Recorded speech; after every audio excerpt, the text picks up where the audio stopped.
السلام عليكم، كيفكن جميع؟ برحب فيكن عن جديد بقناة سنا. اليوم جايبت لكم وصفة مضمونة 100%. ان شاء الله تستفيدوا عليها وكتير ظريفة. هي وصفة البصل مع السكر للسعلة. كتير منيحة إن كان سعلة تحسسية ولا سعلة جريب أو انفلونزا. هلأ أخدت البصلة لأقشرها. لبين ما اقشر البصلة بتمنى اذكركن يلي مو مشترك بالقناة، بتمنى ينكبس الزر الاحمر اللي تحت الفيديو حتى تكبر عيلتنا لانها بتكبر فيكن. ولا تنسوا اللايك والضغط على الجرس حتى يصلكن كل جديد. هلأ جبت البصلة بقطعها شرايح لحتى تتملك بالسكر كتير منيح.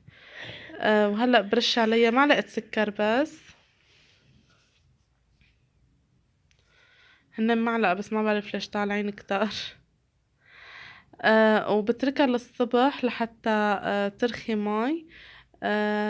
بتطالع مي للصبح. لازم نبيتها هي من المسا وهلأ بتمنى تعملوا لايك لحتى يرتفع الفيديو ويشوفوه أكبر عدد من الناس. هلأ صار تاني يوم الصبح، رجعت لكم مرة تانية. شوفوا كمية المي اللي طلعت معي. هاي البصل الوسط بتطالع هالكمية بس. هو لازم الوصفة لحتى تكون ناجحة 100%. نستخدم هالوصفة 3-4 أيام تقريبا، 3 من ل4 أيام. صبح وظهر ومساء، معلقة بمعلقة بمعلقة، مو أكتر من هيك.